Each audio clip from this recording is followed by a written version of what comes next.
censorship, wokeness, political correctness, it all points in one direction: authoritarianism cloaked as moral righteousness. Similar to what we're seeing at Twitter and Facebook and Apple and on too many university campuses today. It's not who we are. It's not who we are as Americans. And it's not what Voice of America should be. It's time that we simply put wokeism to sleep.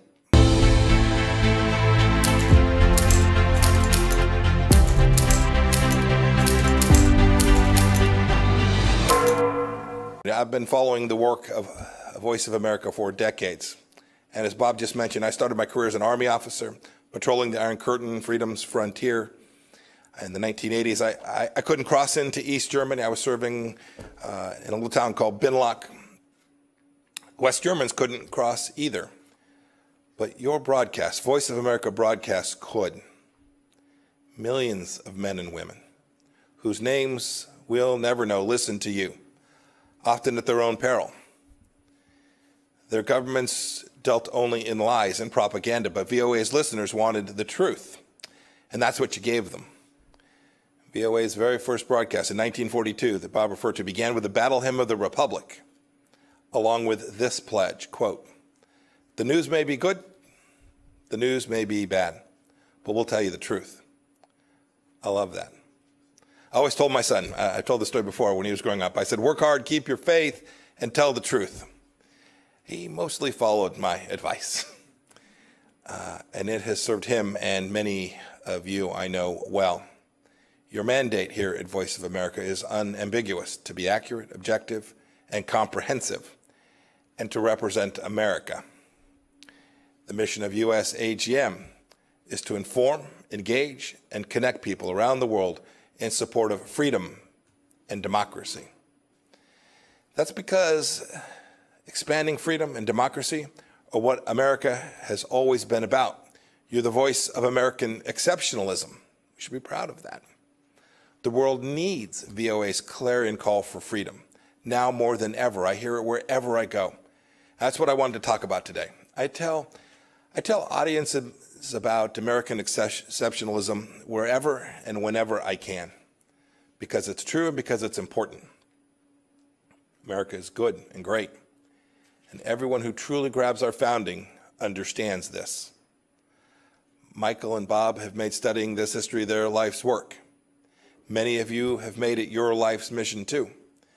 That's why you work here at Voice of America. We were indeed the first nation founded on the central belief that all human beings are endowed with certain unalienable rights, and the governments are instituted to secure those God-given rights. We have always striven for a more perfect union. And goodness knows we don't always get it right. Therefore, we need both pride and humility about our past and our present. We need the truth. But it's very clear that when Americans have united around our founding values, be it in Philadelphia, at Gettysburg, at Seneca Falls, or during Martin Luther King's March on Washington, we've made good on our founding promise time and time again. Now, our adversaries try and claim otherwise. When the Chinese Communist Party attempted to exploit the tragic death of George Floyd to claim their authoritarian system was somehow superior to ours, I issued a statement which read in part, quote, "During the best of times, the People's Republic of China ruthlessly imposes communism. But amid the most difficult challenge, the United States secures freedom. There is no moral equivalence. This is a self-evident truth. It is not fake news for you to broadcast that this is the greatest nation in the history of the world and the greatest nation that civilization has ever known. Indeed, I'm not saying this to ignore our faults. Indeed, just the opposite. It is to acknowledge them. But this isn't the vice of America, focusing on everything that's wrong with our great nation. It's the voice of America.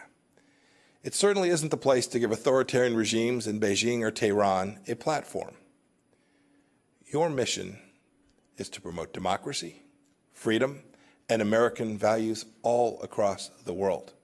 It's a U.S. taxpayer-funded institution aimed squarely at that. Indeed, this is what sets VOA apart from MSNBC and Fox News and the like. You can give voice to the voiceless in dark corners of the world. You're the voice of American striving. You're the voice of American exceptionalism. You are indeed the tip of freedom's spear. Now look, like many government agencies after the Cold War ended, our international broadcasters, well, they lost their way. Many of you know this. And there were, I'm sure, many reasons. The Soviet Union had collapsed, the wall had come down, names like bin Laden and Zarqawi and Baghdadi weren't widely known. In fact, many wrote that history was over. We allowed security protocols to lapse, and VOA lost its commitment to its founding mission. Its broadcasts had become less about telling the truth about America and too often about demeaning America. In 2013, one of my predecessors described the Broadcasting Board of Governors as, quote, practically defunct, end of quote. Look, that's in part why Congress created the role of CEO of the USAGM on a bipartisan basis. And it is again why I'm here today. I read that some VOA employees didn't want me to speak here today. I'm sure it was only a handful.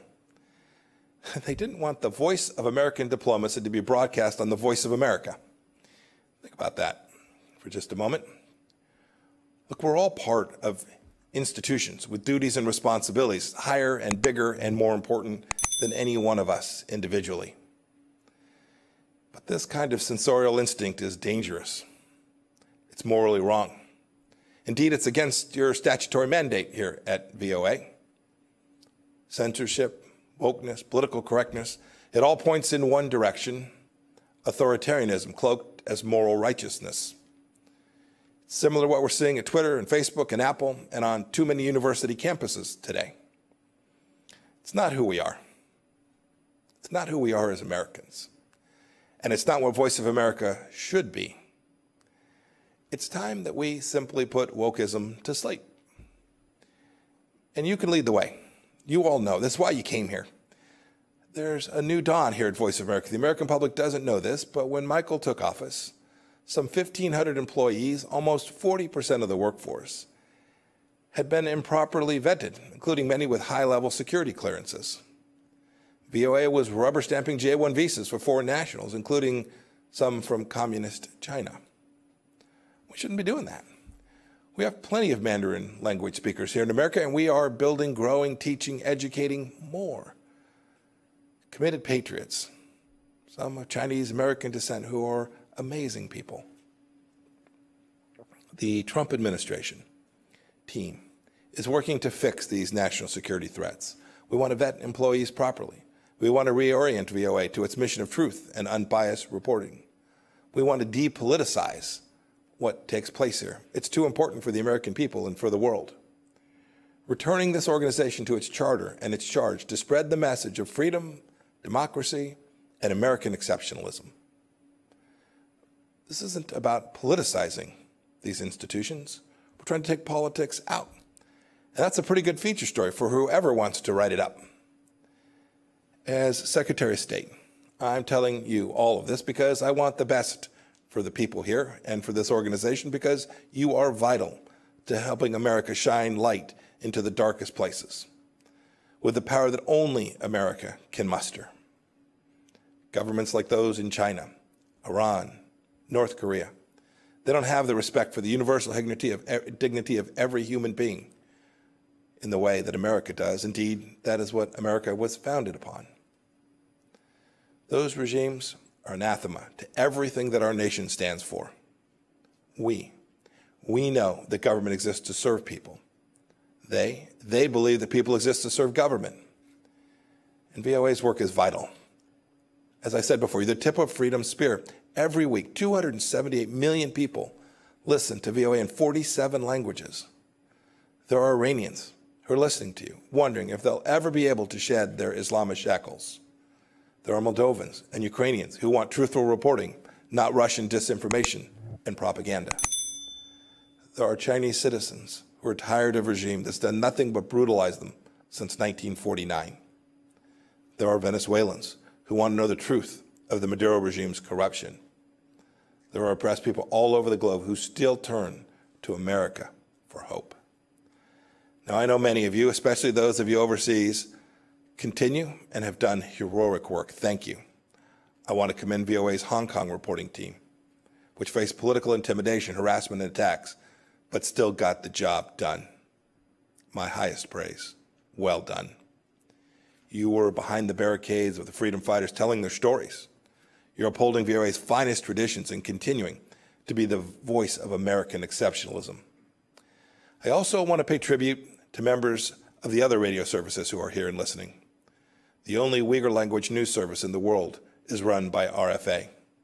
You've told everyone who will listen, indeed some who didn't want to, the truth about the CCP's atrocities against its own people in Xinjiang, the stain of the century.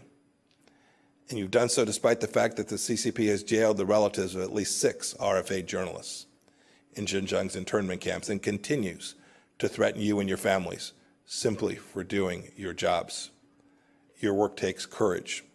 Please keep telling everyone who will listen what's happening in the toughest parts of the world.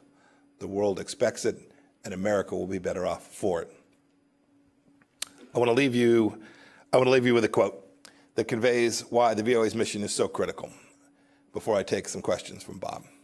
This quote's from a ways back. It's from George Washington. He said, quote, "Truth will ultimately prevail where there is pains to bring it to light," end of quote. When America brings truth to the world, we bring light. Don't forget that. It's what you do. May God bless you. May God bless the voice of America, and God bless these United States. Thank you all.